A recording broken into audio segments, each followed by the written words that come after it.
अगर आप भी चाहते हैं कि एसएस फिल्म्स मोतिहारी के ऑडियो वीडियो सबसे पहले आप तक पहुंचे, तो इस चैनल को सब्सक्राइब करें और साथ ही बेल आइकन को दबाना ना भूलें।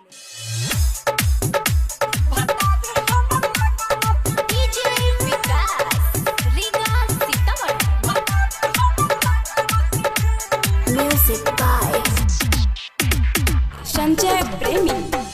रोजे मारता उठा के रोजे घंघरा भाता दे हमर लांगरा सखी, भाता दे हमर लांगरा सखी। करे करे ऐसे जैसे करे भंगारा भाता दे हमर लांगरा सखी, भाता दे हमर लांगरा सखी।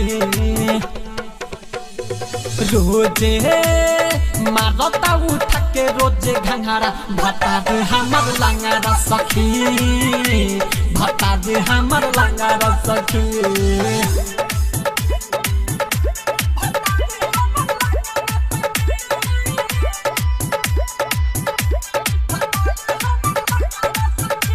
म्यूजिक बाय संजय प्रेमी।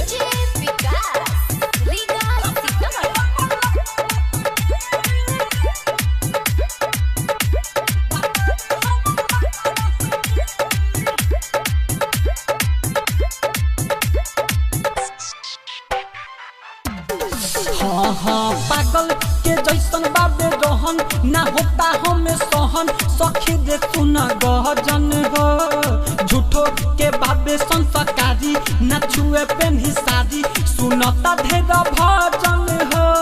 सखी रे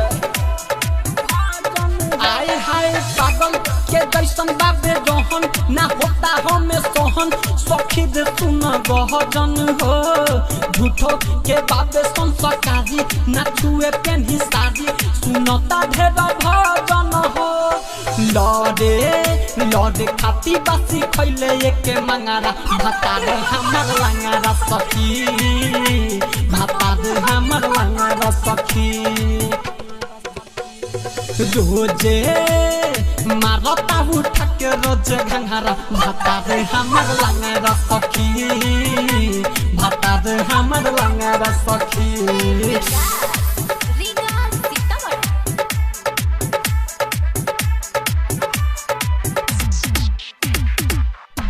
सखी सुने न कवनो के बात ठोकता पूरा राहत दुखता पाते पाते सखी। विक्रम बेदर्दी लेके हरदी देखाबे हम दर्दी मलता सुती खाते सखी।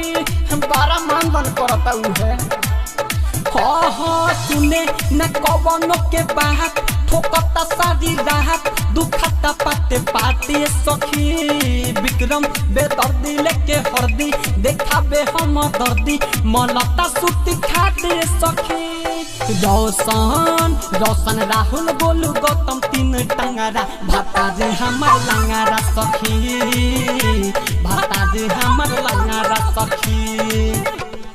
हाँ हाँ रोजे मारता उठा के रोजे घंघरा भाता दे हमर लांगरा सखी, भाता दे हमर लांगरा सखी। रोजे मारता उठा के रोजे घंघरा भाता दे हमर लांगरा सखी, भाता दे हमर लांगरा सखी। प्रेमी डिजिटल रिकॉर्डिंग स्टूडियो।